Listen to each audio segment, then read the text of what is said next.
तो हेलो दोस्तों, कैसे हो। तो दोस्तों आ गए हैं एक और नई वीडियो के साथ। इस वीडियो में करेंगे हम एक्सरसाइज 5.2 का 15th क्वेश्चन। ठीक है, मतलब 15वां क्वेश्चन करेंगे। तो देखो 15वां क्वेश्चन क्या कह रहा है, ध्यान से देखो। देखो कह रहा है एन के किस मान के लिए दोनों समांतर श्रेणियां हैं, मतलब एक एपी ये है और एक एपी ये है। ठीक है, इन दोनों एपी के एन वे पद बराबर होंगे।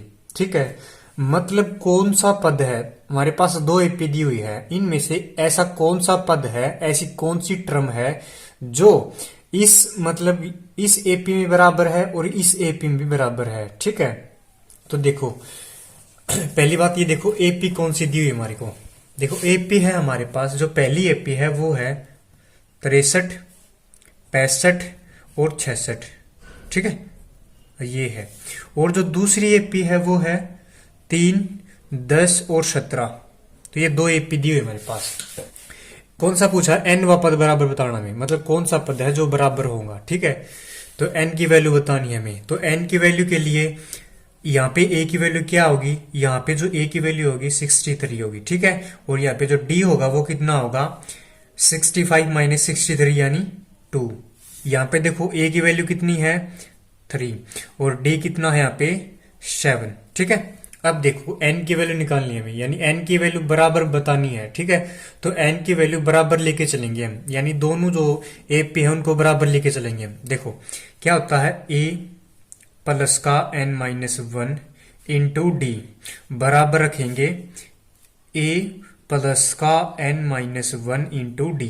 ठीक है, क्यों, क्योंकि यहाँ पे n की वैल्यू हम इक्वल लेके चल रहे हैं इसलिए। ठीक है, और n की वैल्यू बतानी है हमें। तो देखो पहली एपी कितनी है, a की वैल्यू कितनी है 63, n-1 as it is into d कितना है 2, तो 2 as it is equal to रखो ए दूसरी एपी का ए, यानी ए कितना है 3 प्लस में n-1 एज इट इज और डी कितना है 7, तो 7 एज इट इज। ठीक है, अब देखो आगे इनको खोल लो, यानी 63 प्लस का 2n माइनस का 2 इक्वल टू कितना आया 3 प्लस का 7n माइनस का 7।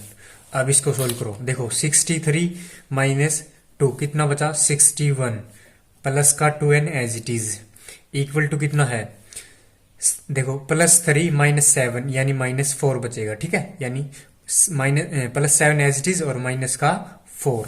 अब क्या करो, जो n है ना n उसको एक साइड रख लो और जो नंबर है उनको दूसरी साइड रख लो। ठीक है, क्योंकि हमें n की वैल्यू फाइंड करनी है इसलिए।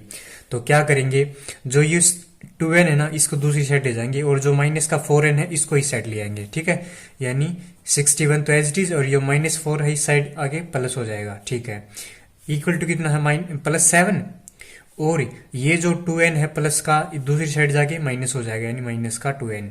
ठीक है, अब कितना होगा यहाँ पे, यहाँ होगा 65 इक्वल टू यहाँ बच गया 5n। ठीक है, और जो n निकालना है तो n के 5 के मल्टीप्लाई में है तो इस साइड आके डिवाइड हो जाएगा, यानी 65 अपॉन में 5 इज इक्वल टू n आ जाएगा। यानी कटेंगे तो कितने पे, 13 पे कटेगा। ठीक है, इसका मतलब ये है जो n है वो 13 पे है।